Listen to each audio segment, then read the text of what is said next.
Hi y'all, I'm back with another first impression perfume review of Maison Crivelli's Iris Malikhan.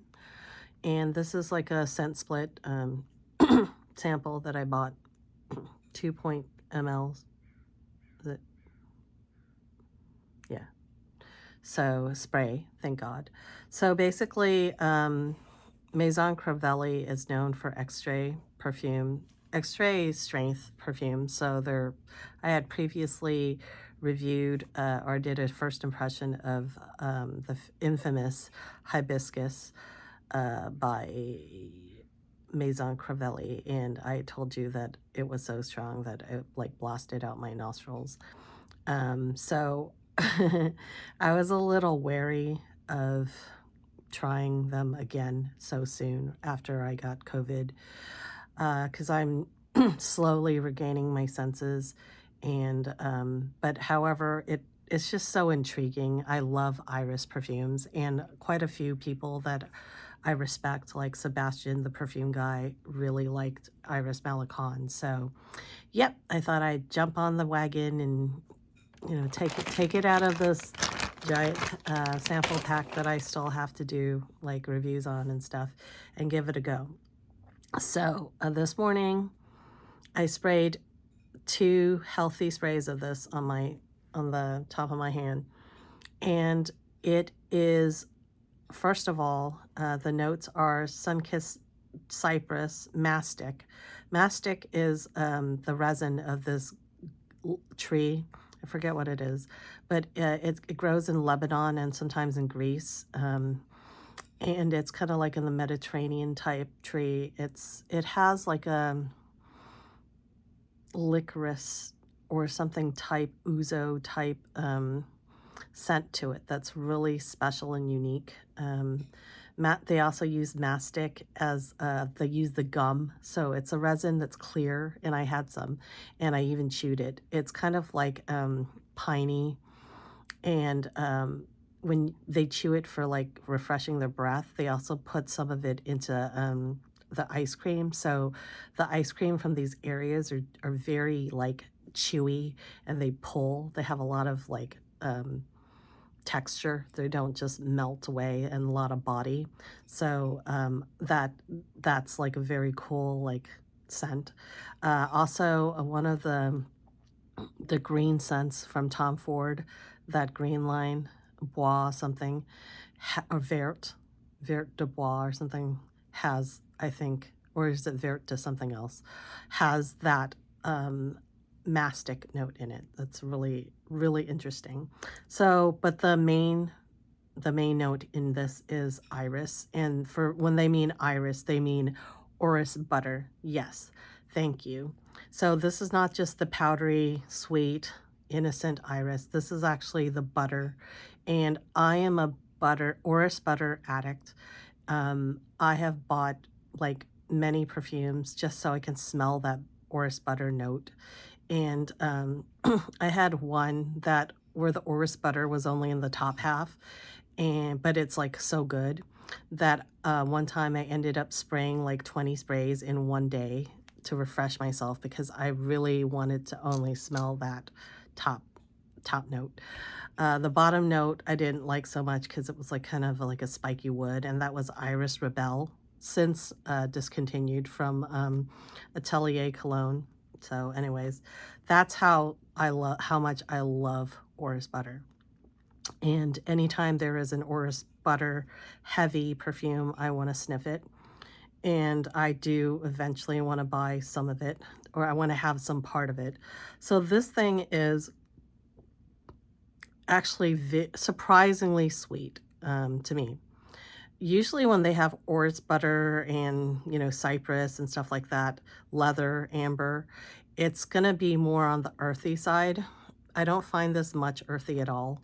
They say it has cypress. It might have a little bit in the beginning, but once it reaches the orris butter, that's like all I smell.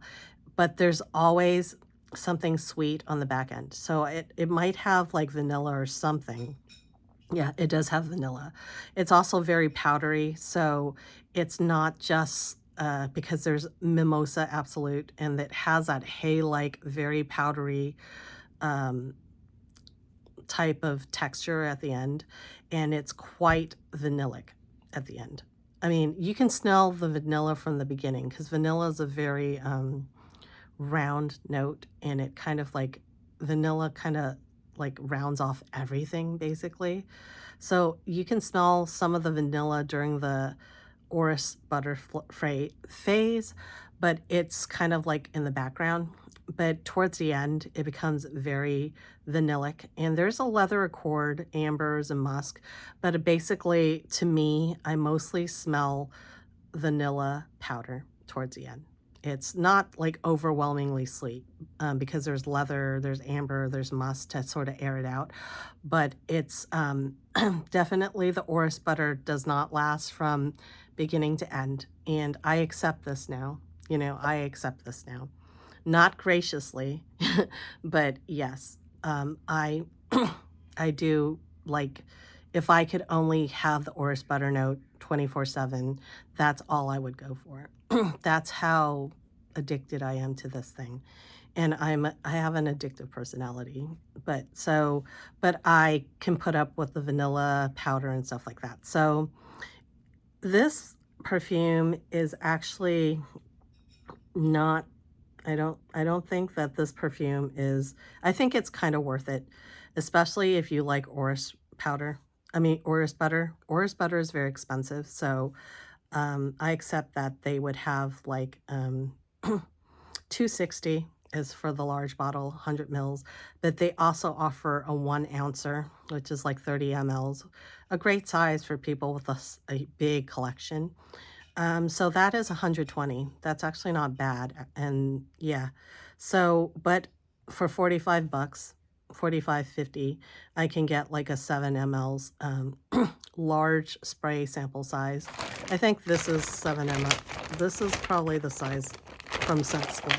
So let's see. Oh, no. Oh, this is 5 mLs. So 7 mLs is probably even bigger than this. And this is like probably enough for me, just for the orris butter. Yeah, so I love Iris, and my favorite is actually the bargain $35 to $45 giant travel sprays, like 30 ml travel sprays or 25 ml travel sprays of Serge Lutens, now discontinued Silver Irish Mist, and that's like a legend to me because I like, instead of having the vanilla ending, I prefer that one has benzoin. Benzoin is less sweetly intrusive, you know what I mean? And it kind of works better with earthy notes. So I love Silver Irish Mist, which cannot, I mean, at this moment, it can't be toppled from the top because I have yet to smell any iris that is earthy. And it's just basically like it says, it conjures up Silver Irish Mist. Basically, you're in the wilderness, in the forest, and it's like fall. And basically the air smells like thin and biting and kind of refreshing at the same time, and wet, moist, damp and woody, you know what I mean? It smells earthy. You smell the iris butter. It's silvery, it's cold. There's like dew condensation over everything. It's fall. Um, you also smell like kind of like forest floor a little bit, dirt, soil. Then you have the warmth at the end of benzoin. So it gets amberic, it gets warm, it gets slightly smoky, but airy smoky, and yeah, sweet, slightly sweet. It's the perfect composition, and I have yet to find any iris that matches that. Yeah, so anyways, Iris Malikhan, not bad, pretty good. Like I said, I mainly just go for the orris. The orris was providing a very full, solid orris for a little while, for as long as it can, I guess. The vanilla I found a bit on the sweeter side. The leather kind of tempers that. It's quite powdery at the end. Um, I don't know it's not full bottle worthy for me. So a 45 bottle, 5 ml to 7 ml split from Scent Split is fine with me. I don't think I'll go for a 120 bottle because the vanilla is a little bit too sweet for me for this. I think they should have substituted out benzoin. But the thing is, this perfume was not made for me. Yeah, I understand that now. Those Forest Land Fairy Fae, Kate Blanchett running barefoot, walking majestically barefoot through the forest as Galadriel, that type of perfume, this ain't, okay? I like those type of perfumes. Cristal, yes. Silver Irish Mist, yes. And, Dryad from what is that? Papillon scents, yes. Those are those forest nymph type scents that I associate with iris, you know what I mean? Or violets or something, and this is not it, but it's still really good, and it provides the needed, like, orris butter hit. I can't get Silver Iris Mist anymore. I can't get Iris Rebelle anymore. So I'm going to have to keep hoarding that, and I will push forward to find the next orris. I tried La Palsa from Chanel, and that is on the little bit too ladylike path. It's a little bit too over. It's cold, yes. It's a little bit powdery and kind of urban. It's got a too refined urban drawing room rich lady having tea type of feel to it, although I really like it. So if I was to get a fuller bottle, I would more likely get the La Palsa Chanel exclusive instead of this one. So yeah. Anyways, hope you like it. This is my review for it. This iris was meant for people that liked vanilla and powdery vanilla iris, but still give them the orris butter.